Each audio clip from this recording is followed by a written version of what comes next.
बिस्मिल्लाहिर्रहमानिर्रहीम। तारा जी कल तुसी रस्ते च एक बजुर्ग नूं मिले सी। हाँ जी, कित्थे मिले सी? ਅਸੀਂ ਇਸੇ ਤਾਮਰੇ ਰੋਡ ਤੇ ਨਾ हाँ जी हाँ जी ਮਿਹਨਤ ਕਰਕੇ ਆ ਰਿਹਾ ਸੀ। हाँ जी हाँ जी। ਇਹ ਉਹੋ ਹੀ ਬੰਦਾ ਵਾ ਜਿਹੜਾ ਹਰ ਰੋਜ਼ ਨਿਕਲਦਾ ਵਾ ਰੋਜ਼ੀ ਦੀ ਤਲਾਸ਼ ਦੇ ਵਿੱਚ। रोजाना ਹਾਂਜੀ, ਤੇ ਰਾਤ ਨੂੰ ਵਾਪਸ ਲੌਟਦਾ ਵਾ। ਰੋਜ਼ਾਨਾ? ਇੱਕ ਤੇ ਮਗਰਬ ਤੋਂ ਪਹਿਲੇ ਲੋਕ ਵਾਪਸ ਘਰਾਂ ਨੂੰ ਜਾਂਦੇ ਨੇ, ਲੇਕਿਨ ਅਕਸਰ ਅਸੀਂ ਵੇਖਿਆ ਵਾ ਇਹ ਮਗਰਬ ਤੋਂ ਬਾਅਦ ਰਾਤ ਹੋ ਰਹੀ ਹੁੰਦੀ ਹੈ ਜਦੋਂ ਆਪਣੀ ਰੋਜ਼ੀ ਕਮਾ ਕੇ ਨਾ ਵਾਪਸ ਘਰ ਨੂੰ ਜਾ ਰਿਹਾ ਹੁੰਦਾ ਵਾ। ਕੱਲ ਵੀ ਸਾਨੂੰ ਮਿਲਿਆ ਤੇ ਫਿਰ ਕੱਲ ਇਹਨੂੰ ਅਸੀਂ ਕਿਹਾ ਕਿ ਅੱਲਾਹ ਪਾਕ ਦੀ ਤਰਫੋਂ ਤੈਨੂੰ कुछ ਦੇਣਾ ਵਾ ਤੇ ਤੂੰ ਕੱਲ ਸਾਡਾ ਵੇਟ ਕਰੀ। ਪਤਾ ਨਹੀਂ ਸ਼ਾਇਦ ਅੱਜ ਵੇਟ ਉਹ ਕਰ ਰਿਹਾ ਸੀ, ਇੰਤਜ਼ਾਰ ਕਰ ਰਿਹਾ ਸੀ। ਅਸੀਂ ਫਿਰ ਵੀ ਪਿੱਛੋਂ ਲੇਟ ਹੋ ਗਏ ਹਾਂ, लेकिन ਸਾਨੂੰ ਅਸੀਂ ਮਿਲ ਵਾਅਦੇ ਗਿਆ। ਨਾਲ ਪਹੁੰਚੇ ਹਾਂ। ਮਿਲ ਗਿਆ ਸਾਨੂੰ। ਰੱਬ ਨੇ ਸਾਨੂੰ ਵਾਅਦੇ ਨਾਲ ਪਹੁੰਚਾ ਦਿੱਤਾ। ਉਹਨਾਂ ਅਸੀਂ ਵਾਅਦਾ ਕੀਤਾ ਸੀ ਤੇ ਇੱਕ ਐਸਾ ਸ਼ਖਸ ਜਿਹੜਾ ਆਪਣੇ ਬੱਚਿਆਂ ਦੀ ਖਾਤਰ ਘਰ ਤੋਂ ਦੂਰ ਆ ਔਰ ਰੋਜ਼ਾਨਾ ਉਹ 20-25 ਕਿਲੋਮੀਟਰ ਫਾਸਲਾ ਤੈਅ ਕਰਦਾ ਵਾ ਔਰ ਬੱਚਿਆਂ ਤੋਂ ਦੂਰ ਰਹਿ ਕੇ ਕੁਝ ਪੈਸੇ ਕਮਾਉਂਦਾ ਫਿਰ ਆਪਣੇ ਘਰ ਚਲ ਜਾਂਦਾ। ਆਓ ਚੱਲਦੇ ਹਾਂ।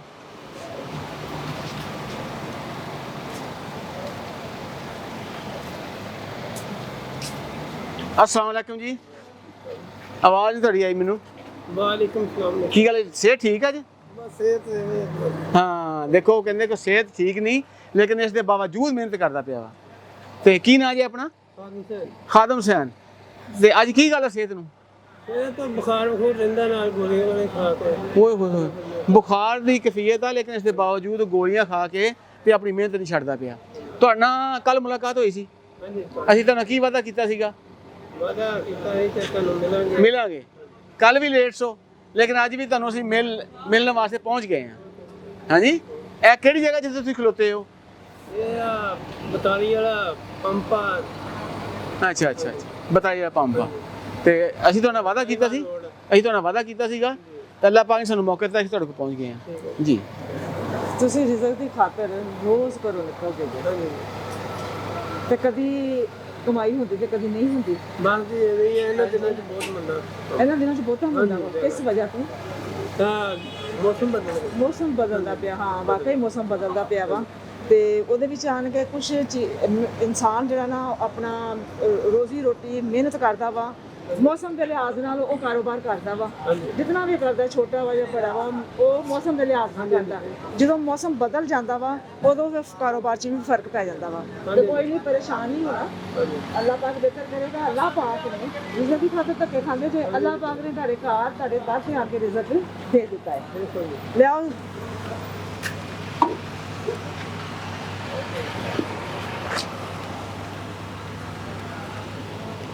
बिल्कुल आराम रखियो रिजक का।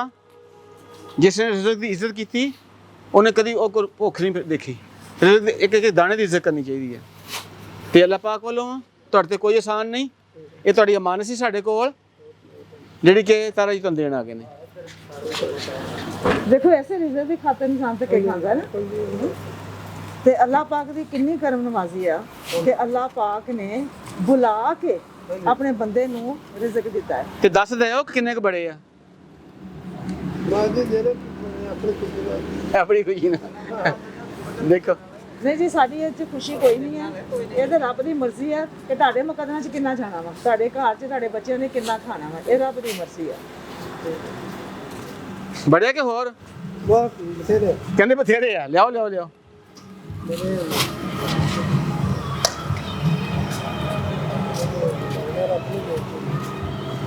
ते तारा जी अल्लाह पाक ने होर भी कुछ भेजा ना वास्ते? ਹਾਂਜੀ ਇੱਕ ਕੂਲਰ ਵੀ ਭੇਜਿਆ ਜੇ, ਫਿਰ ਘੀ ਵੀ ਭੇਜਿਆ ਜੇ। ਅੱਛਾ ਇਹ ਦੱਸੋ ਕਿ ਇਹ ਤੁਹਾਡਾ ਕਿੰਨੇ ਇਹਦਾ ਗੁਜ਼ਾਰਾ ਕਿੰਨੇ ਦਿਨ ਨਿਕਲ ਜਾਣਗੇ ਇਹਦੇ? ਇਹਦੇ ਜੀ ਅਸੀਂ ਇਹ ਇਸਤੇਮਾਲ ਕਰੀਏ ਤੇ ਮਸਲ ਮੁੱਕਦੇ ਨਹੀਂ। ਮੁੱਕਦੇ ਹੀ ਨਹੀਂ। ਹਾਂਜੀ ਹਾਂਜੀ ਕੁਛ ਸਕੂਨ ਆ ਜਾਏਗਾ ਜਿਸ ਦਿਨ ਦਿਹਾੜੀ ਨਾ ਲੱਗੇ। ਬੜਾ ਇੰਨਾ ਤੇ ਸਕੂਨ ਹੋਏਗਾ ਕਿ ਘਰ 'ਚ ਆਟਾ ਹੈ ਤੇ ਨਮਕ ਮਰਚਾਂ ਵੀ ਖਾ ਜਾਂਦਾ ਵਾ। ਅਚਾਰ ਪਿਆ ਹੋਵੇ ਘਰ ਦੇ ਵਿੱਚ ਉਹਦੇ ਨਾਲ ਵੀ ਖਾਧੀ ਜਾਂਦੀ ਹੈ। ਖਾਦੀ ਜਾਂਦੇ ਨੇ। ਆਟਾ ਹੋਣਾ ਚਾਹੀਦਾ ਘਰ 'ਚ, ਗੰਦਮ ਹੋਣੀ ਚਾਹੀਦੀ ਆ। ਔਰ ਗੰਦਮ ਦੀ ਇੱਕ ਕਹਾਵਤ ਵੀ ਆ ਹਾਂਜੀ ਕਿ ਇਹਦੇ ਘਰ ਦਾਣੇ ਉਹਦੇ ਕਮਲੇ ਕਮਲੇ ਦੀ ਸੇਵਾ। ਕਮਰੇ ਵੀ ਸਿਆਣੇ ਆ। ਹਾਂਜੀ ਤੇ ਇਹ ਤੇ ਕੂਲਰ ਹਾਂਜੀ ਇਹ ਘੀ ਆ, ਇਹ ਕਸ਼ਮੀਰ ਘੀ ਆ। ਠੀਕ ਹੈ ਜੀ। ਹਾਂਜੀ अच्छा अज तुहाडी सेहत भी नहीं सही हैगी ते असीं तुहानूं ज़्यादा बुलाना नहीं चाहते। ते तालीम को हासिल की ਨਹੀਂ ਜੀ ਨਹੀਂ ਤਲੀਮ ਵਾਲੇ ਸਾਹਿਬ ਬਹੁਤ ਹੋ ਗਏ ਸਨ ਛੋਟੇ ਹੁੰਦੇ ਅੱਛਾ ਤਲੀਮ ਨਹੀਂ ਆ ਅੱਛਾ ਤੇ ਕਿਤਨੇ ਭੈਣ ਭਾਈ ਸੀ ਤੁਸੀਂ ਤਿੰਨ ਭਾਈ ਤੇ ਬਚਪਨ 'ਚ ਫਿਰ ਕੀ ਕਰਦੇ ਰਹੇ ਬਚਪਨ ਦੇ ਬਸ ਮਾਈ ਸੀ ਸਾਡੀ ਅੰਮੀ ਹਾਂ ਮਾਂ ਕੋਈ ਪਾਲਿਆ ਉਹਨੇ ਸਾਨੂੰ ਅੱਛਾ ਪਾਲਿਆ। ਨਹੀਂ ਬਚਪਨ 'ਚ ਗੋਲੀ ਪਿੱਲਾ ਖੇਡਦੇ ਰਹੇ ਖਰੋੜ ਖੇਡਦੇ ਰਹੇ ਹਾਂ ਮੈਂ ਛੋਟਾ ਜਿਹਾ ਸੀ ਜਦੋਂ ਮੇਰੇ ਉਸਤਾਦ ਕੋਲ ਛੱਡਿਆ ਅਸਰਾਜ ਆ ਪਿੰਡ ਇੱਥੋਂ ਅੱਛਾ ਸਰਾਜ ਜ਼ੈਲ ਗੁਜਰਾਂ 'ਚ ਹਾਂਜੀ ਹਾਂਜੀ ਹਾਂ ਉੱਥੇ ਤਕਰੀਬਨ ਮੈਂ 7 ਸਾਲ ਉੱਥੇ ਕੰਮ ਕਰਦਾ ਰਿਹਾ ਕੀ ਕੰਮ ਕਰਦੇ ਰਹੇ ਅਬ ਪੈਂਥਰ ਬੁੱਧਰਾ ਦਾ ਤੇ ਤਾਰਾ ਜਦੋਂ ਉਸ ਬੱਚੇ ਨੇ ਤਾਲੀਮ ਹਾਸਲ ਕਰਨੀ ਸੀ ਉਦੋਂ ਉਹ ਪੈਂਚਰ ਲਾਉਣ ਦਾ ਕੰਮ ਕਰਦਾ ਸੀਗਾ ਇਸ ਕਰਕੇ ਕਿ ਮਾਂ ਪਿਓ ਕੋ ਵਸਾਇਲ ਨਹੀਂ ਸੀ ਹੈਗੇ ਨਹੀਂ ਜੀ ਹਾਂਜੀ ਤੇ ਹੁਣ ਕਿੰਨੇ ਬੱਚੇ ਆ ਬੱਚੇ ਜੀ 2 ਫੋਟੋ ਗਏ ਬੱਚੇ ਹੀ ਇੱਕ ਇੱਕ ਬੇਟੀ ਆ ਇੱਕ ਬੇਟੀ ਆ ਅੱਲਾਹ ਪਾਕ ਬੇਟੀ ਨੂੰ ਤੰਦਰੁਸਤੀ ਦੇਵੇ ਜ਼ਿੰਦਗੀ ਦੇਵੇ ਜੀਤਾ ਰਹੇ ਹਾਂਜੀ ਐਸ ਤੁਸੀਂ ਰਿਜ਼ਕ ਨੂੰ ਅੱਲਾਹ ਪਾਕ ਦਾ ਸ਼ੁਕਰ ਕਰਕੇ ਕਬੂਲ ਕਰੋ ਇਹ ਅੱਲਾਹ ਪਾਕ ਨੇ ਖੁਦ ਤੁਹਾਡੇ ਕੋਲ ਭੇਜਿਆ ਵਾ ਤੁਸੀਂ ਨਹੀਂ ਲੈਣ ਆਏ ਇਹ ਅੱਲਾਹ ਪਾਕ ਨੇ ਤੁਹਾਡੇ ਕੋਲ ਭੇਜਿਆ ਵਾ ਤੇ ਨਮਾਜ਼ ਪੜਿਆ ਕਰੋ ਅੱਲਾਹ ਪਾਕ ਦਾ ਸ਼ੁਕਰ ਕਰਿਆ ਕਰੋ ਹਰ ਵਕਤ ਸ਼ੁਕਰ ਕਰਿਆ ਕਰੋ ਜਦੋਂ ਤੁਸੀਂ ਸ਼ੁਕਰਾਨੇ ਜਾਓਗੇ ਨਾ ਤੇ ਅੱਲਾਹ ਪਾਕ ਬਹੁਤ ਸਾਰੀਆਂ ਬਰਕਤਾਂ ਦੇਵੇਗਾ ਜੀ ਜਿੰਦੇ ਵਾਸਤੇ ਰਹੋ ਬਹੁਤ ਸ਼ੁਕਰੀਆ ਅੱਲਾਹ ਹਾਫਿਜ਼